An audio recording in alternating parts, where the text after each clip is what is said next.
That's in my Cash App right now? Yes, that's $750. Where did you get all that cash? Easy. I went to getcash22.com and claimed $750. You claimed $750? Yes. Just go to getcash22.com and follow the simple instructions on the site. Once you finish, the $750 is yours. It's that easy to claim $750? Yes. You just answer the basic questions on the site, then claim the deals they show you and get $750 sent to your Cash App. I'm always short on cash. I'm going to getcash22.com right now to claim my $750 Cash App. Ready to claim your $750? Get started right now at getcash22.com. Go to getcash22.com. Just go to getcash22.com. Follow the simple instructions and claim your $750 fast and easy. Go to getcash22.com. That's getcash22.com. Go to getcash22.com. Getcash22.com. Getcash22.com. WTMP HD, Egypt Lake, Tampa, and now on 102.1 in Pinellas County. The views, opinions, and conclusions on this radio broadcast are solely the views of this particular program and its hosts. The views and opinions expressed on this broadcast does not reflect or represent the views of WTMP, its officers, staff, or advisors. Listen to the Call for Help show with attorney Paul Rebein every Saturday morning and right here on WTMP. And if you need a personal injury attorney, call the Rebein Brothers PA at 813-305-7285. 813-305-7285. Good morning and welcome to the Call for Help show. I'm your host, attorney Paul Rebein. With me in the studio is co-host Robin Lockett and repeat co-host, former host, Malcolm in the middle. Shavers, how you guys doing today? Best day of my life. That's a long intro. Yes, happy birthday, Malcolm. Happy birthday. Happy Oh, birthday. today's your birthday? Every day is my birthday. Okay, so when is your actual born day? Oh, May 23rd. Oh, okay. But happy Yes. birthday then. But I celebrate. I do it every day. I don't wait. You do it every day. Yes, Okay. That's he- crazy. That's crazy. he texts me every day, say happy birthday. So Absolutely. Okay. It's a happy Yes. wake up day. Hey, that works too. give us a call here if you want to join in our conversation this morning, 888-247-8712. We're going to kind of go a broad view today. Instead of talking about specific issues that are going on, we had a conversation after the show last week that we decided we want to continue on the show. And it focuses on racism and what the meaning of racism is and other issues. But let me just start with a definition. Okay, well, let me ask you guys, how do you define racism? I'm going to go with Robin first. No, I want to feed off everybody else. Okay, Malcolm.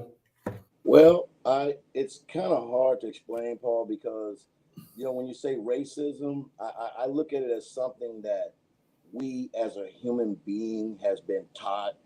Because I've come to realize, even though I grew up in Mississippi and I understand all the things that have happened, and I know you have what we call one race saying something or trying to hold down another one, but I only believe there is one race, the human race. It's only one.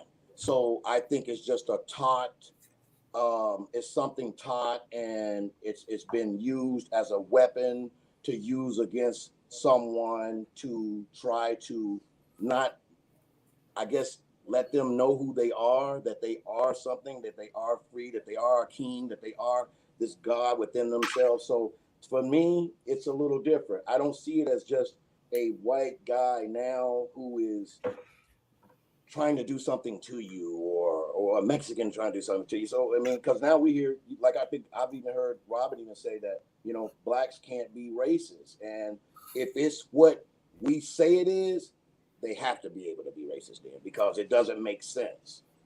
So for me, it's a little different because, like I said, about the race, it's only one race to me, the human race. And I think it's just something that's been taught as a weapon to use against another human. That's all it is to me. Okay, Robin. About y'all, we all think that. So there is just one human race, right? So, but we're not taught to be racist, but white people are taught to be racist. They're the ones with the power. So I think racism is that those that are in power, if you have power over somebody, you're able to put your thumb down on them, right? So that's why I say that we can't be, we could be prejudiced or we can have a preference, but we don't have the power to put our thumb on anybody to keep them down. So society has kept us down, and we're not in that top tier. So everything is owned by everybody else, and they hold people down. Okay, I'm going to go with the give you the dictionary definition. Which dictionary is this, Paul? And how many definitions are there? Okay, well, I'm going with. Is there a black definition too? This is the Webster dictionary. Okay. Okay. Webster dictionary. We just got to start with that. Okay. A belief that race is a fundamental determinant of human traits and capacities, and that racial differences produce an inherent superiority of a particular race. Okay, so number one, race is the one thing that determines human traits and capacities. And because of this, there's a belief that a particular race inherently, just because of their race, is superior to another race. So I summed it up. Yeah, that's it. Kind of the individual definition. But recently, the dictionary added another definition. And this was in response to a lot of people that said that definition is not sufficient because it allows someone, an individual, who may be acting in a way that has a racially disparate impact on somebody, to say, well, I'm not racist because I don't believe that, white or whatever race is superior to anybody else. I don't advocate that. So Webster added another definition, and that is this kind of a societal definition: the systematic oppression of a racial group to the social, economic, and political advantage of another. Okay.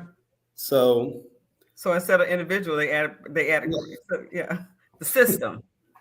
The system. So who creates the system? Who's in charge of the systems? Who has who creates the system? The system's in charge of the system. Give us a call, 888-247-8712, if you want to comment on these definitions. Now, Robin, Malcolm said that you didn't think Black people could be racist. Is that an accurate statement? Yes, that's an accurate statement. Okay, why do you say that? Because we don't control anything. We don't create the system. So, and we don't control anything. So that I think would apply to the second definition, but let's go back to the first one. You don't think that somebody could believe that their race is superior than other races just because of their race? I'm prideful of my race, but I know so that's me walking in pride. But okay. Me being superior, superior in thought, superior how I carry myself. Yeah, I put my pants equal. We think equal, right? Because I put my pants on the same way everybody else put theirs. Women are dressed. So I'm not beneath anybody. So I'm equal. Right. I'm not. Yeah, I'm equal. So tell me this: what do you think about someone, let's say a Black man who does have power? He owns the company, he owns the business, he is of power now, he's a billionaire, and he doesn't want to move someone up who's Black just because he doesn't like the way he is. He don't like, I don't like your style, I don't like the way you dress, I don't like this about you, and I don't want to advance you up, even though you are qualified. You're qualified on paper, but you don't look a certain way to me. You don't look the way I think you should look. So now I'm gonna give the job to this person. That's being racist. I'm not gonna give you, I'm holding you down. I'm of power. And I'm not so the one instances of that happening, or the few instances of that happening throughout the creation doesn't equate to being racism.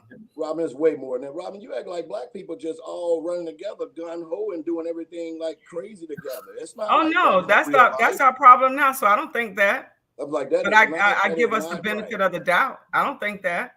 I see systematically how we're struggling every day. So you have one black man that owns his business, as does da, and he done uplift what you said, a white man. Well, I mean, any other Chinese, he might gave it to a Chinese. Anybody, any other person than a black. I mean, so when you make it like that, we still got a lot of healing to do in regards to all of that being in power. So we still have a lot of healing to do. Hold on, guys. We got a call. Caller, welcome to the Call for Help show. Good morning. Good morning. Yes, I can. Go ahead. Yes, I would like to. Sally Lee of the Volunteer Missionary Society. I would like to say what my definition of racism is. Okay. It's when you left out for education, for funding for our businesses, systematic, unaffordable housing, and when you can't participate in city business, and for our black men, long prison citizens, the lack of education and opportunity, and so much mass killing of black people, and reparations for what has been done to us as a people. This is what I consider as racism, and when we keep it going on against each other and not uniting ourselves and coming together on a common cause for what we need to be better. Sally Lee. Thank you. Thank you, Sally Lee. Yes, so that I think the caller there was focusing on the systematic oppression component, and I think that's something that people are coming to realize, that their minds are being changed about that, where they previously, some people would say, well, no, the system is not inherently racist or whatever. But I think recently, as a result of events like the killing of George Floyd, that people are coming to realize that the system, or the government, or the justice system can be systematically racist, even though it doesn't say anywhere that it is, but the result is. Paul, so without identifying the person, who creates the system? Without identifying the person who creates, that's what I'm saying. So we're not saying individuals, just so you can say white people can be racist. You can say the system is racist. All equals to one, because they created a system. Okay, hold on. We got another caller. Caller, welcome to the Call for Help show. Yes, good morning. Good morning. Hello? Yes. Yeah, you there? Okay. This is Robin. I sent a text to your phone. I don't know if you checked it. Oh, okay. So I was just about to read it. Go ahead. Go read it. It's about the time. Go ahead. It's about the topic that you're talking about now. So if you get it, read it. Okay. Oh, you want me to read it? Yeah, she wants you to read it, Robin. Okay, so it reads, racism, racist, which includes systematic, structural, and institutional that has an unequal distribution of power based on race. It leads to a wide range of detrimental outcomes for Black people and other non-Caucasian people, including unequal access to jobs and housing, as well as an increased risk of being a victim of police brutality. It has systems and structures that have procedures, or processes that disadvantages Black people. Racists believe that a particular race is superior or inferior to another, and that different races should remain segregated and apart from one another. Okay, where does it say where that definition is from? Or is that the caller's definition? No, it's no, it doesn't. Okay, hold on. We got another caller. Caller, welcome to the Call for Help show. Hello. Hello. Is this, you got me? Yep, I got you. You're on the air. Okay, I wanted to say something, not basically about the race issue. Okay. But I wanted to say since I've been back here in Tampa, I see the most disgusting and the most disgraceful thing in the city of Tampa. You got Black people who's supposed to be wanting to help the people, all divided and picked camps, going against one another, backbiting, putting people down, doing whatever they say, whatever they think, under the skies of titles, under the skies of thinking they this and thinking they that. But nobody is doing what they should be doing. Working together, you can make a change. Working together, you can change many things. But when you divide, you conquer. And I'm going to tell you something. People in this community are being divided, and you're going to continue to be conquered. Tampa ain't had but one city councilman and one county commissioner over my lifetime, and I'm 69 years old. And they're not going to have but one and one with the way these people go on in Tampa. I tell you, it's shameful to me to hear women talking about other women, women putting down men, men putting down women, and putting down each other. If you want to work together, you can make a change. But working together, you can't. Working apart, you can't change anything. And until Tampa people, I don't care what your position is, come together and work together, you're not going to change nothing. Let's agree to disagree. And if we can learn how to agree to disagree, we can get something done. It's times you can disagree and have a heated a conversation, but at the end of the day, you need to come together and put your big boy or big girl pants on and accept the differerences. This here mess coming on the radio every Saturday that I'm hearing is shameful. And everybody, I commend L. Lee and Sean Shaw. They don't allow this backbiting stuff coming on their show. They put it down, especially L. Lee. God bless y'all. Thank you, caller. Let's break that down a little bit. You think the city of Tampa is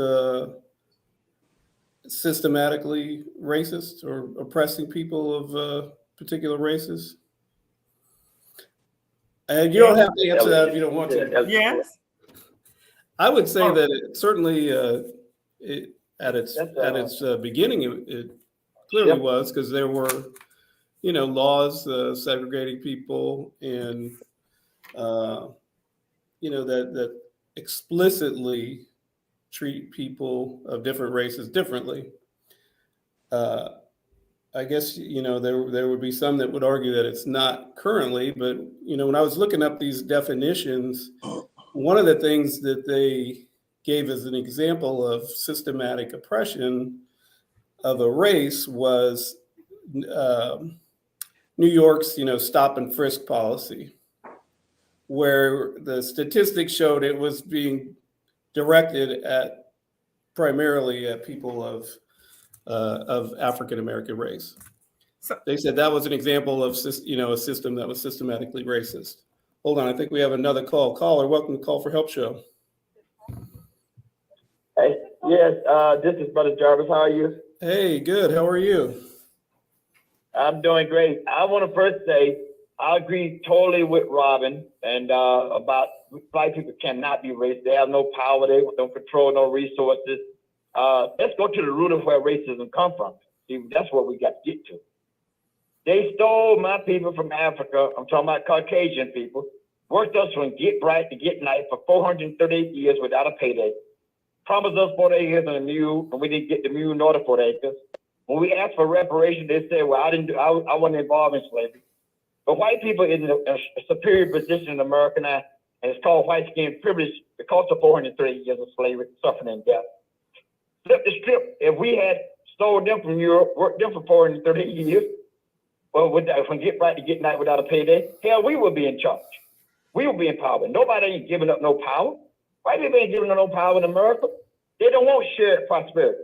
The goodness of faith people like me, you, and Robin, and the other brother there, we would have shared prosperity.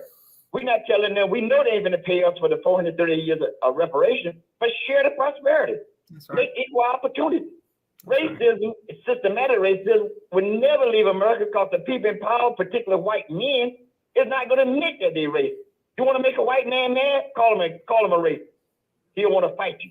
Call him to his face, you're racist. He'll want to fight you. Let's stop playing games with all these definitions. We know black people can be prejudiced. They can be biased. You know, they can be all that. They can talk bad about white folks. They ain't got no power to stop them from going to school. They ain't got no power to stop the children from going to jail. They ain't got no power to send them to penitentiary. Come on, man. Why are we playing games and tap dancing around this thing? Come on, Paul. We know better than that. Robin, stay strong. Power to the people. And Paul, let me just say something also. So a lot of people hinge on what happened with George Floyd, right? That a reckoning came. If you and do I think white people are sitting at their kitchen table telling their kids that's growing up to be racist, to not like? No, I don't think that. But I think by actions and experiences, right? That's happening. The mere fact that systematically, if a person has the power to change things, they would have changed it. All of the complaining and the concerns and the crying out, pleading for help and so forth wasn't done when George Floyd met his demise, unfortunately. Now the floodgates open automatically. Laws automatically change. Hearts automatically change. But we've been saying this forever. So if you have the power and you're in a position to treat people like you want to be treated, or to treat people just fairly, you have that power to do that. They have the power to do that, and so they don't. Do you guys think that things are changing for the better? No, you see all these. So even if your heart changed, you see all these darn laws they putting in place to make sure they don't change. Hold on, we got another caller. Caller, welcome to the Call for Help show. Yes, this is Margaret calling back. I sent the information to Robin's text. And then when I got off the air, Paul, you asked about where did I get that definition. Yep. Well, kudos to Jarvis. He just explained where I got it from. We have seen this for decades and centuries, and we still see it now, the systemic, structural, and institutional racism. And it is done by Caucasian people toward Black people. And as she was saying, yes, we can be prejudiced, we can have racial prejudice because of the way someone treated us, so therefore we have that type of feeling toward them. But Black people don't have that type of power to be racist. So no matter about the definition, is what the problem is that we need to deal with. Thank you. Thanks, Margaret. And as history shows, when we get in position, we try to appease, we'll put our own down to try to appease everybody else. That's as history shows. Well, then that's being a Black person, then being racist, then, because he has the opportunity to be in power and he's not doing anything with it, and he's not doing what you're saying we should be doing. I just see, I'm looking at this. This is what I can say, Paul. You can't say this. The problem with Black people is Black people. Black people right now are the worst enemy. We're doing it to each other. That's part of the problem. That's part of the problem. We can never be a power if we won't come together. That's part of the problem. All our young men, everybody down the street killing each other. I mean, we got to talk about that. Let's talk about this issue about how this Black on Black crime is. So once we get that in control and get people to come together, maybe we can be a power, but we ain't gonna never be a power when we're killing each other. Hold that thought, Malcolm. We got another caller. Caller, welcome to the Call for Help show. Paul, you need to get an hour. Caller, are you there? I guess with that call dropped, but Hi, good morning. Oh, yes, good morning. Welcome to the Call for Help show. Hi. I think, there is strong structural and systemic racism in Tampa. But the problem is it's very covert and people don't really realize what's going on. In terms of politics, we know that it's the white people in Tampa, the mayor and so forth, that really determine who the leaders will be in the Black community. And they do that by using our own people against us. And we hear that every Saturday on WTMP. And so it's very much structural and systemic racism that oppresses Black people here in the city. And so if people really understand that, maybe they'll understand why the city council vote went the way that it went. But yeah, very much a racist system of oppression of Black people here in the great city of Tampa. Thank you, caller. Thank you, Tammy. Do you think it's the system, the government, the city, whatever you want to call it, is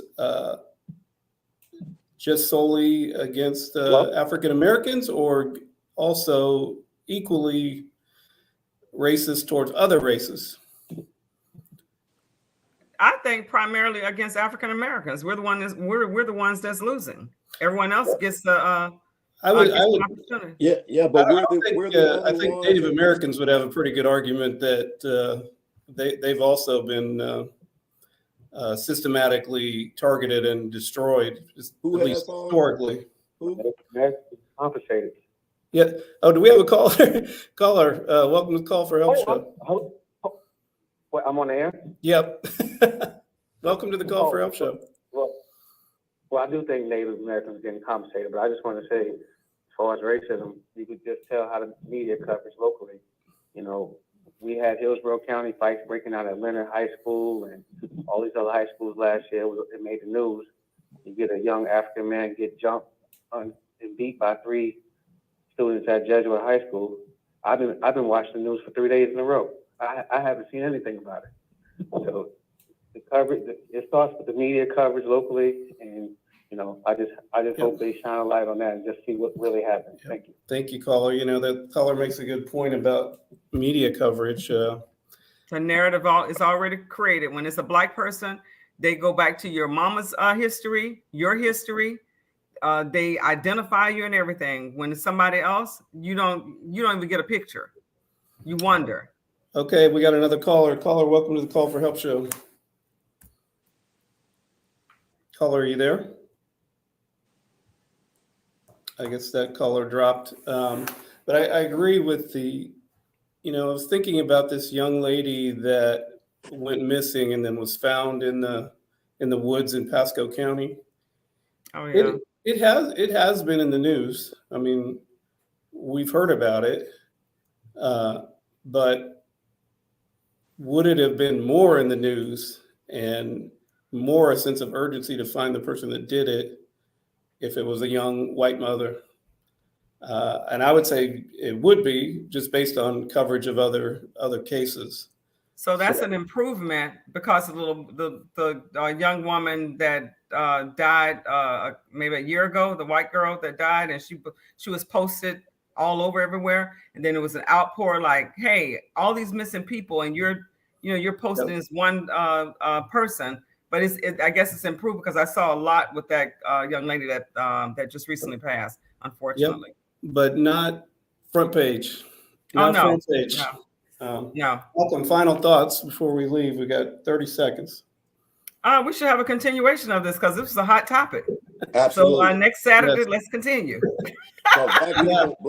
Maybe next Saturday we could break it down between individual and systematic, because I think they deserve different treatment and discussion. But unfortunately, due to the system, that's all the time we got today. They're trying to shut us down. But we will be back next week on the Call for Help show. Thanks, guys. See ya. See you. Bye-bye. Hello, Tampa Bay. This